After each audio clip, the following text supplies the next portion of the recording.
Hello students, कैसे हो आप सब। आई होप कि you all will be good at home. अब इलेक्ट्रोकेमिस्ट्री का सबसे ज़्यादा इंपॉर्टेंट टॉपिक आज हम पढ़ने जा रहे हैं, that is known as Nernst equation. ये वो टॉपिक है जिससे इलेक्ट्रोकेमिस्ट्री का सबसे इंपॉर्टेंट क्वेश्चन बनता है। इस टॉपिक में हम पढ़ते क्या हैं। अभी तक आपने +1 में रेडॉक्स रिएक्शन में electrode potential of the cell calculate किया हुआ है, और वो कैलकुलेट किया था स्टैंडर्ड कंडीशन पे। अभी जो हम ये नर्स्ट इक्वेशन पढ़ेंगे, इससे हमें पता चलेगा नॉर्मल कंडीशन में हम electrode potential of the cell कैसे कैलकुलेट करते हैं। It tells about the variation of electrode potential of the cell, जिसे हम ईएमएफ भी कहते हैं, विथ कंसंट्रेशन एंड टेम्परेचर। तो अब इसे समझते हैं। थर्मोडायनेमिक्स में आपने एक इक्वेशन पढ़ी थी जिसको हम कहते थे गिब्स इक्वेशन, और वो इक्वेशन क्या थी?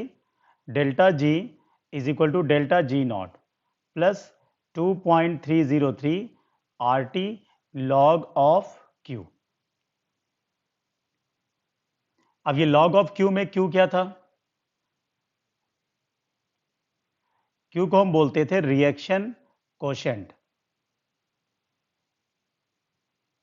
और रिएक्शन कोशेंट होता क्या था? ये होता था एक्सप्रेशन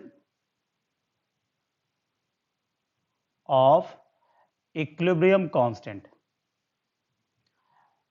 और वहां पे हम एक्टिव मास ऑफ सॉलिड और लिक्विड का कंसीडर करते थे 1। अब यहाँ पे जो इक्वेशन हम अप्लाई करने वाले हैं, इसमें हमें मालूम है कि ये सेल पे अप्लाई होगा, और सेल में इलेक्ट्रोलाइट होंगे, कंसंट्रेशन होगी। तो वहाँ पे हमें जो कंसीडर करना है रिएक्शन कोशेंट के लिए, वो कंसंट्रेशन यानी कि एक्टिव मास आयंस का लेना है। और कभी अगर प्रेशर वेरिएबल होगा तो गैस का भी हमें active mass in terms of partial pressure लेना होगा। तो जैसे कोई इक्वेशन बन रही होती थी, A is in equilibrium with B, तो आप क्यू क्या लिखते थे? Concentration of B upon concentration of A. ठीक है, ऐसे ही रिएक्शन क्वेश्चन को हम यूज करेंगे। आपको याद होगा सबसे फर्स्ट लेक्चर में हमने टाइप्स ऑफ हाफ सेल पढ़ा था, उसमें साथ ही साथ मैंने आपको रिएक्शन क्वेश्चन लिखना भी बताया था। वो रिएक्शन क्वेश्चन यहां पे अब यूज होने वाला है, यानी कि आपको रिएक्शन क्वेश्चन लिखने आता है। अब ये रिएक्शन क्वेश्चन केपी के फॉर्म में भी लिखा जा सकता है, केसी के फॉर्म में भी लिखा जा सकता है, और यहां पे कुछ एक केसेस में हम दोनों का मिक्सचर भी देखेंगे। अब देखो, इसके बाद समझते हैं कि डेल्टा जी, इसको क्या कहते थे? इसको कहते थे Gibbs free energy change in any condition. यानी कि ये हमारे लिए होता था normal Gibbs free energy change. Delta G naught क्या होता था? ये होता था standard change in free energy. इसको भी कहते थे standard change in Gibbs free energy.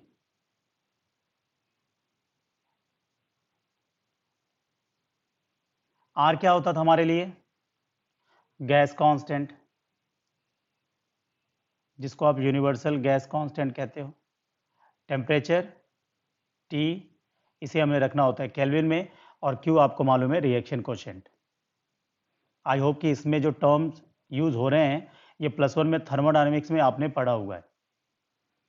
Thermodynamics में आपने ये भी पढ़ा हुआ था कि जो सिस्टम यूजफुल वर्क करता है, useful work done by the system,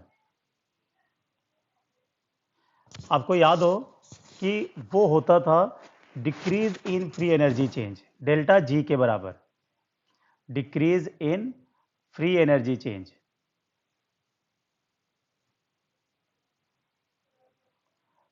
decrease in free energy change. अगर आपको याद हो तो हमने इसे इस तरह से कुछ लिखा था, W यूजफुल, और ये होता था माइनस डेल्टा जी। सिस्टम अगर वर्क करता था तो वो कैसा आता था, नेगेटिव। चाहे आपने इस तरीके से लिखा होगा W यूजफुल, और हमने वहां देखा था वर्क यूजफुल हमेशा क्या होता है, ये वर्क यूजफुल हमेशा ग्रेटर देन जीरो। तो स्पॉन्टेनियस रिएक्शन के लिए डेल्टा जी क्या आता था, less than zero. Spontaneous process और रिएक्शन। अब यहां पे हमने इसी चीज को थोड़ा आगे कंटिन्यू करना है। कैसे? यहां पे हम बैटरी का यूज करते हैं, तो यूजफुल वर्क जो होगा बेसिकली हमारा क्या है, इलेक्ट्रिकल वर्क है। ये वर्क कैसा है, इलेक्ट्रिकल। और जब इलेक्ट्रिकल वर्क हम करते हैं तो वो हमारे लिए Q इंटू वी होता है, वेयर V इज पोटेंशियल। आप Q को क्या कहते हो, चार्ज। ये इलेक्ट्रिकल वर्क होता है Q into V. I hope कि ये आपने फिजिक्स में भी पढ़ा होगा। अब देखो, आपको ये मालूम है, अब ये इलेक्ट्रिकल वर्क को ही हमें, जो हम Q इंटू वी के फॉर्म में लिखते हैं, इसे ही अब हमें अपने इस नॉस्ट इक्वेशन के लिए चार्ज और इलेक्ट्रोड पोटेंशियल के फॉर्म में लिखना है।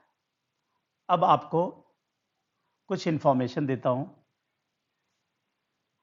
आपको मालूम है, अगर मैं कहूं 1 मोल ऑफ इलेक्ट्रॉन, तो हम इसे क्या कहते हैं, 1 फैराडे। 1 Faraday charge.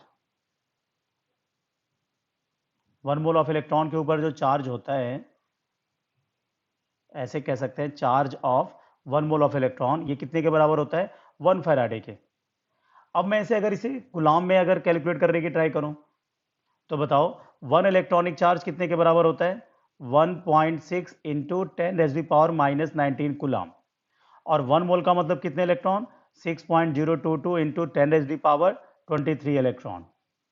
तो अगर मैंने 1 मोल इलेक्ट्रॉन का चार्ज निकाला,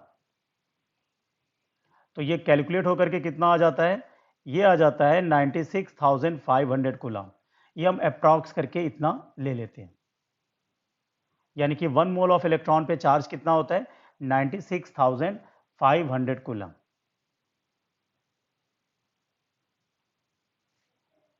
आई होप कि आपको यहां तक समझ में आ रहा होगा। Charge on 1 mole of electron, इसको हमने कितने फैराडे कह दिया, 1 फैराडे। फैराडे को एफ से लिख रहा हूं। तो अगर चार्ज पूछा जाए on n mole of electron, तो कितने फैराडे, n फैराडे।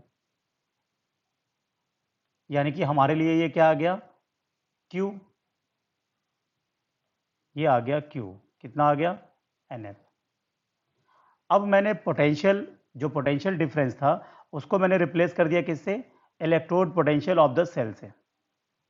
V को, जो पोटेंशियल डिफरेंस था, उसको हमने यहां पे क्या बोला हुआ है, electrode potential of the cell.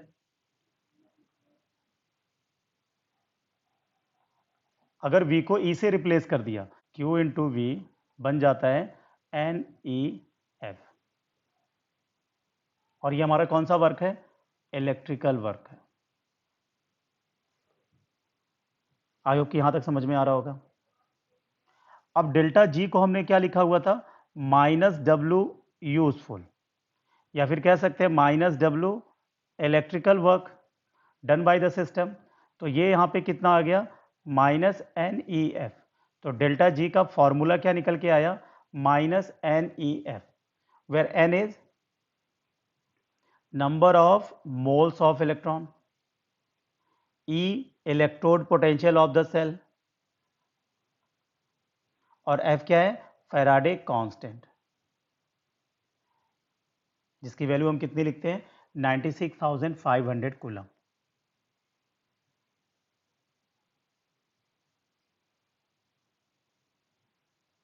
यहां तक क्लियर हो गया। तो अब जरा देखना, जैसे मैंने डेल्टा जी को -NEF लिखा हुआ है, वैसे ही अगर मैंने स्टैंडर्ड स्टेट पे लिखना हो, एट स्टैंडर्ड स्टेट, और स्टैंडर्ड स्टेट आपको पता है टेम्परेचर कितना 25 डिग्री सेल्सियस, प्रेशर कितना 1 atmosphere, concentration of electrolyte solution कितना 1 मोलर। तो डेल्टा जी को हम क्या लिखते हैं, डेल्टा जी नॉट, और ये माइनस एन ई की जगह पे क्या आ जाएगा, ई नॉट एफ। तो डेल्टा जी नॉट कितना आ जाएगा, minus N E naught F. ये कहाँ पे आएगा, ये आएगा एट स्टैंडर्ड स्टेट। तो नॉर्मल स्टेट में आ जाएगा delta G minus N E F at any state, और अगर स्टैंडर्ड स्टेट हुआ तो क्या आ जाएगा, delta G is equal to minus N E naught F, where E naught is standard electrode potential of the cell.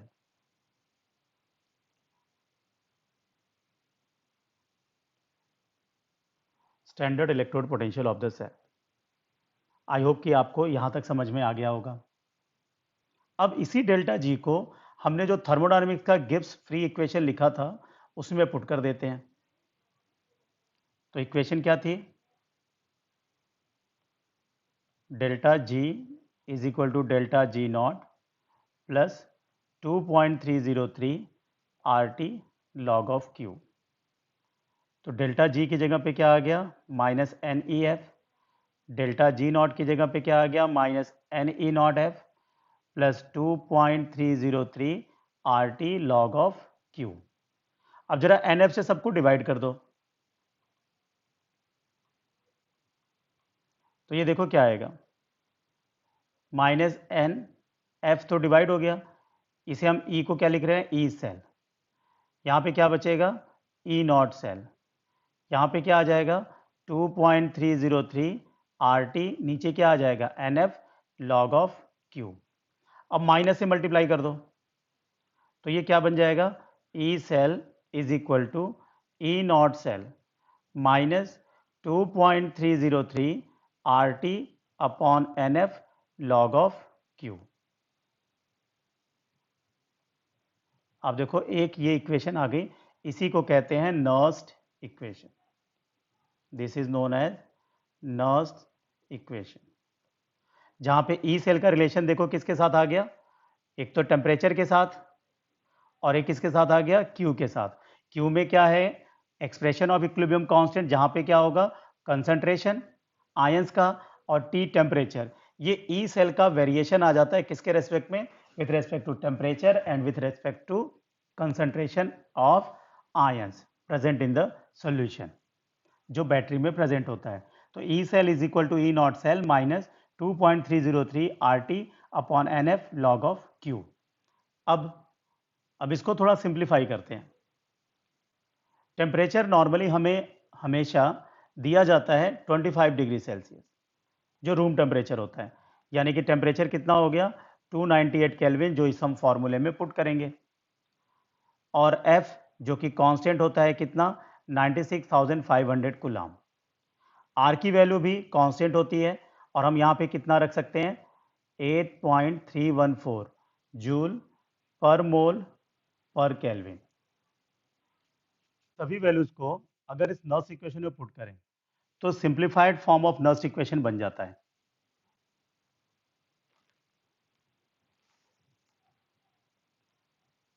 Simplified form of Nernst equation, देखो क्या आ जाता है, ये जो 2.303 आर टी अपॉन एफ की वैल्यू, ये कैलकुलेट होकर के आती है 0.059, यानी कि अब हमारा जो ई सेल रह जाएगा वो रह जाएगा E cell is equal to E naught cell minus 0.059 upon N log of Q. ये सिंपलेस्ट फॉर्म आ जाएगा हमारे नर्स्ट इक्वेशन का। ज़्यादातर हम इसी इक्वेशन को यूज़ करेंगे अपने न्यूमेरिकल को सॉल्व करने के लिए।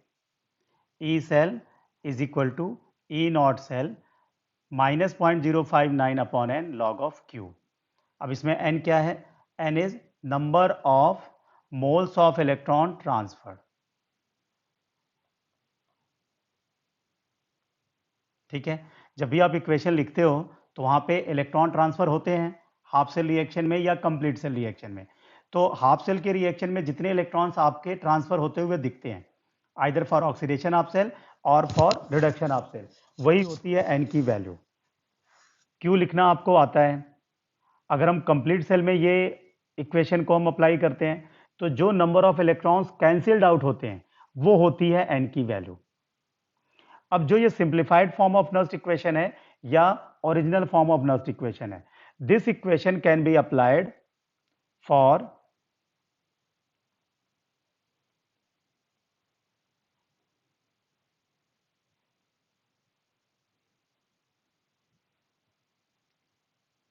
this Nernst equation can be applied for half cell reaction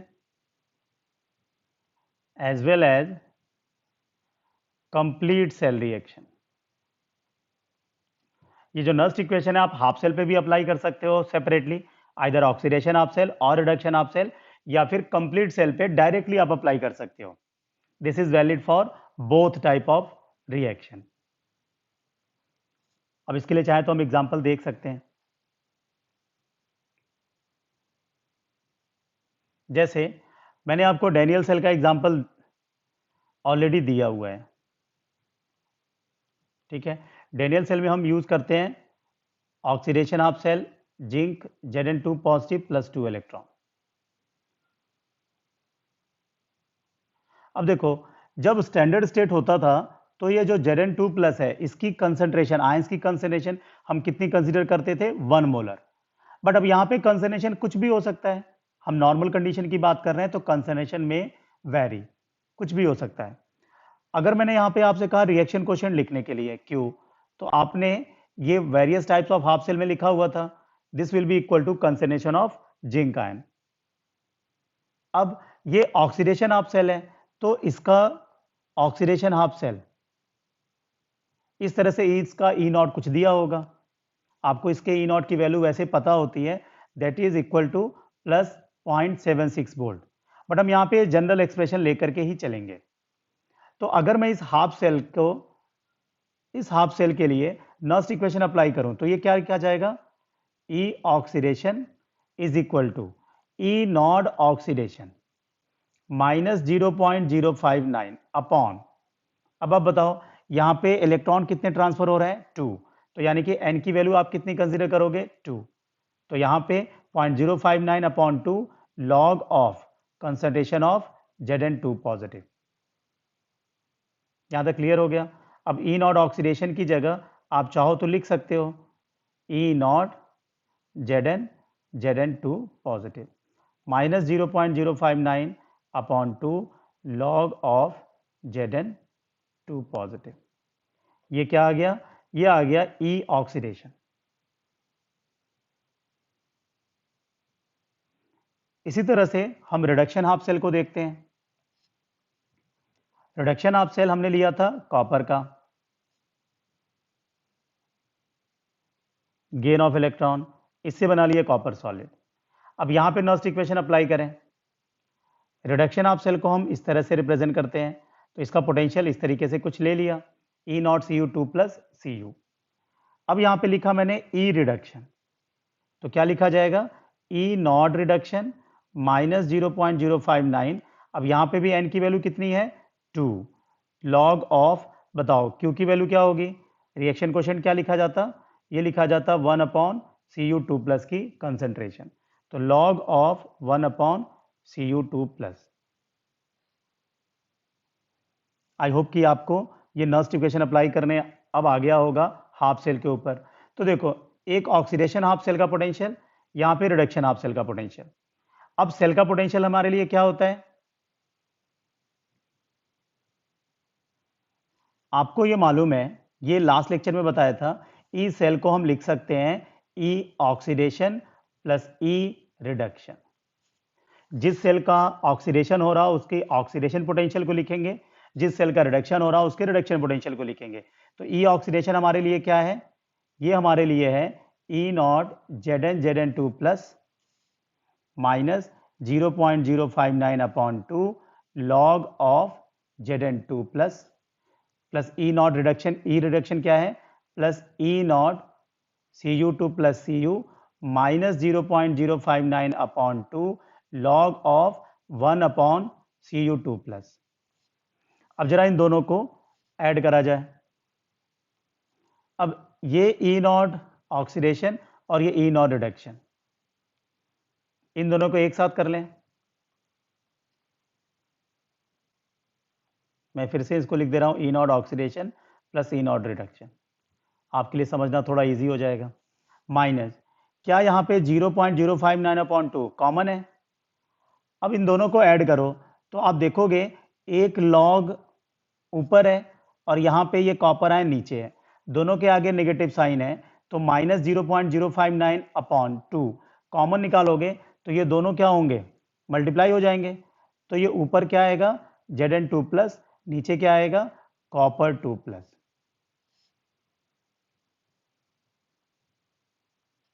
I hope यहां तक क्लियर हो गया होगा। अब देखो E naught oxidation plus E naught reduction, इसको क्या लिखते हैं, ई नॉट सेल। और ये क्या आ रहा है, -0.059/2 log of Zn2 positive upon Cu2 positive, और ये क्या आ गया, ई सेल।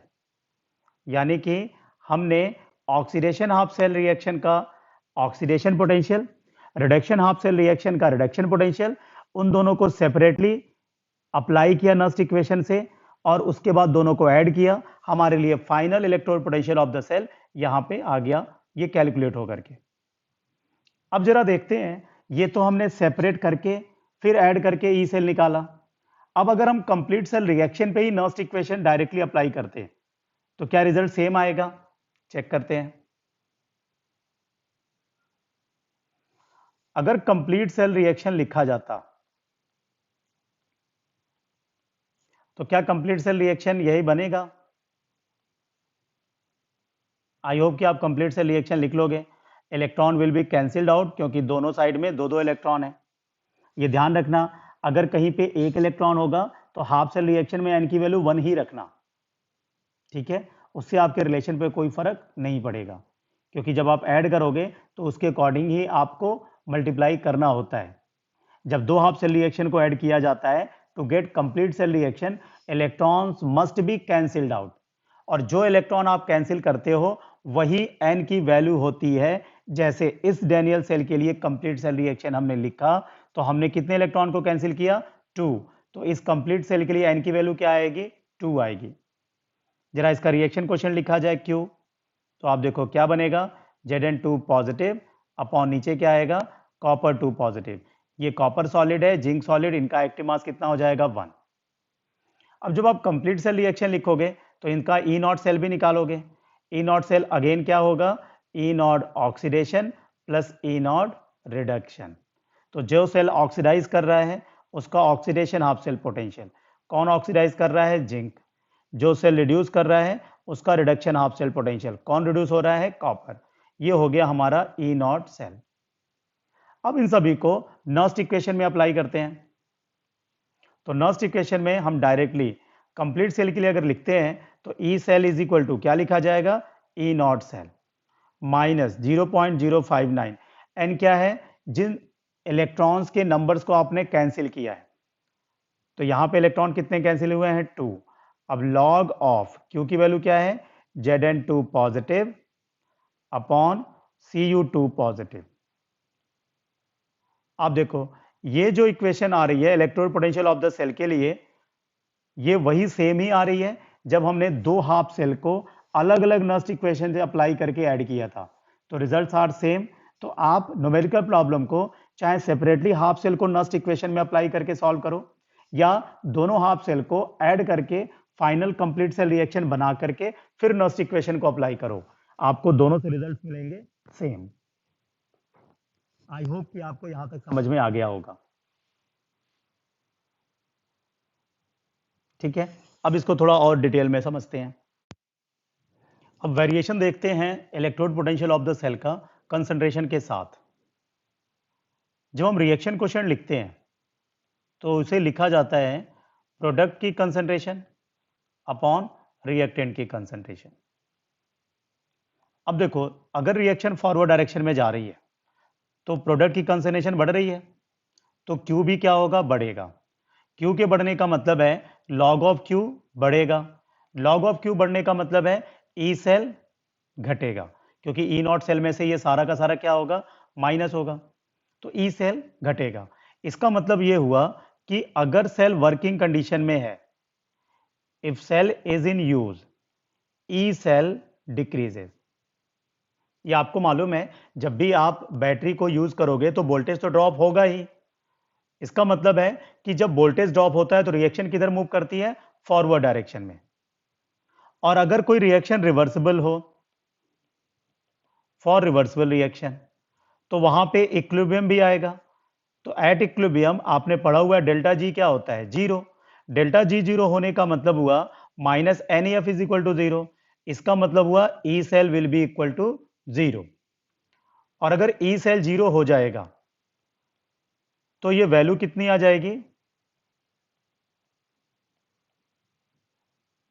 नाउ अगर इक्विलिब्रियम आ गया है तो रिएक्शन कोएफिशिएंट किसके बराबर? इक्विलिब्रियम कांस्टेंट के बराबर। अब हम यहां पे Q के बजाय क्या लिखेंगे? Equilibrium constant. तो नई इक्वेशन एट इक्विलिब्रियम क्या बन जाएगी? E naught cell will be equal to 0.059 upon N log of K equilibrium. ये फॉर्मूला कहां के लिए आया? ये इक्विलिब्रियम के लिए आ गया। और ई नॉट सेल आपको कैलकुलेट करने आता है E naught oxidation plus E naught reduction. यानी कि कहीं पे अगर आपको इक्विलिब्रियम कांस्टेंट पूछा गया हो तो वहां पे आपको ई सेल की जरूरत तो है ही नहीं। ई सेल को कितना पुट कर लोगे? जीरो। और जीरो पुट करने के बाद ई नॉट सेल कैलकुलेट करोगे E naught oxidation plus E naught reduction से, और आप इजिली बता दोगे इक्विलिब्रियम कांस्टेंट। इस तरह से क्वेश्चन आपको मिलेंगे।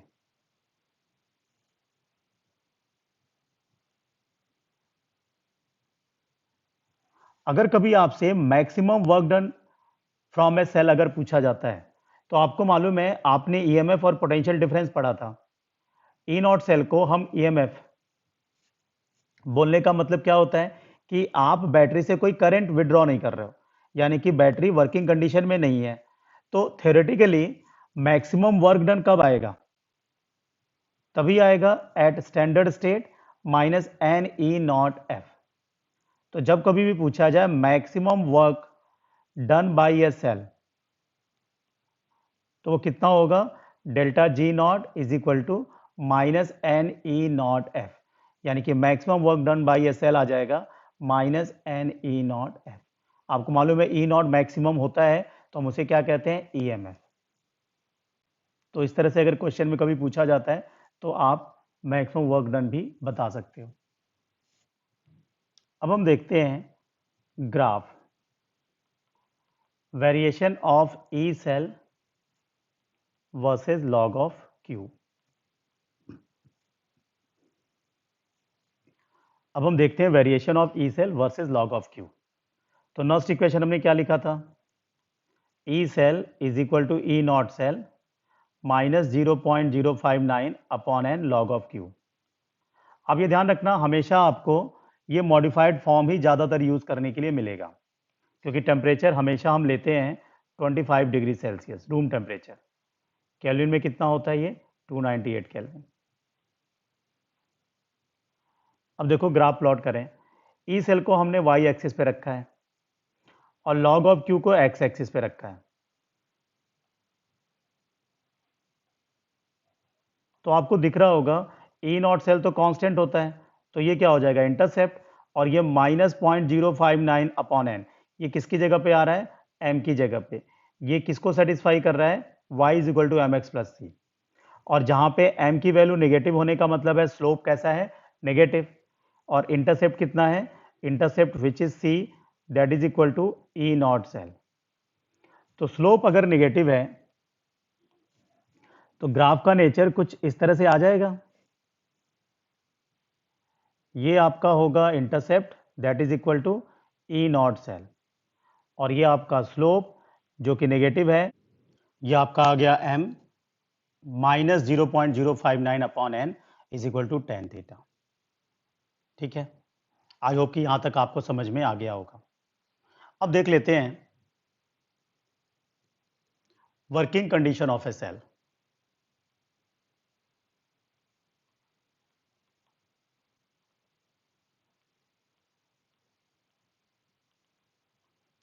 सेल कब काम करता है, यानी कि रिएक्शन कब फिजिबल है।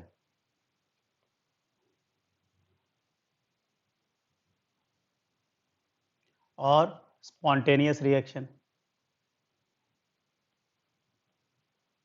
ठीक है, सेल के वर्क करने का मतलब है रिएक्शन फिजिबल है और रिएक्शन स्पॉन्टेनियस हो रही है। आपको ये मालूम है जब सेल काम करेगा तो पोटेंशियल क्या आएगा, लेस देन जीरो और ग्रेटर देन जीरो। आपको मालूम है जब सेल काम करेगा प्रोसेस स्पॉन्टेनियस होगा तो डेल्टा जी क्या होता है, लेस देन जीरो। तो delta G is equal to minus N E F, less than zero. तो ई सेल क्या होगा, ग्रेटर देन जीरो। यानी कि कोई भी सेल काम तब करेगा नॉर्मल कंडीशन में when E cell is greater than zero. अब ई सेल को कैलकुलेट करने के लिए आपको क्या क्या चाहिए, ई नॉट सेल चाहिए। अब देखो E naught cell standard condition पे अगर सेल को काम करना है तब तो ई नॉट सेल को ग्रेटर देन जीरो होना पड़ेगा। बट अगर नॉर्मल कंडीशन है तो ई नॉट सेल में बी पॉजिटिव में बी नेगेटिव, ये नहीं डिसाइड करता कि सेल काम करेगा या नहीं।